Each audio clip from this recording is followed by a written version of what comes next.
Hello guys, তো আজকে আমি যাবো হচ্ছে শ্যামসুন্দরী মায়ের নতুন মন্দিরে। এখন আছে যাদবপুর স্টেশনের 2 নম্বর প্ল্যাটফর্মে। তো তোমরা যেই ওভারব্রিজটা দেখতে পাচ্ছ, তো তোমরা তারপরে ওভারব্রিজের উপরে উঠে যাবে।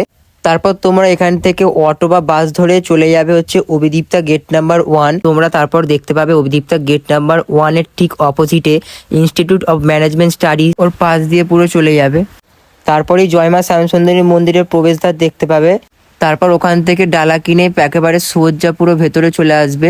তো তোমরা ফার্স্টেই দেখতে পাবে নরসিংহদেবের মূর্তি, তারপর বাবা মহাদেবের মূর্তি, আর এই দেখো মা শ্যামসুন্দরী। তো মায়ের পুজো দেখার জন্য কত ভক্তরা ধীর আগ্রহে অপেক্ষা করছিল। তো তার কিছুক্ষণ পরই মায়ের আরতি শুরু হয়ে গিয়েছিল। তো তারপরেই আমরা ভোগের প্রসাদ দেখো পার্সেল করে নিয়েছি তো বাড়ির জন্য। তো চলো গাইস, যদি ভালো লাগে লাইক কমেন্ট করে দিও। টাটা।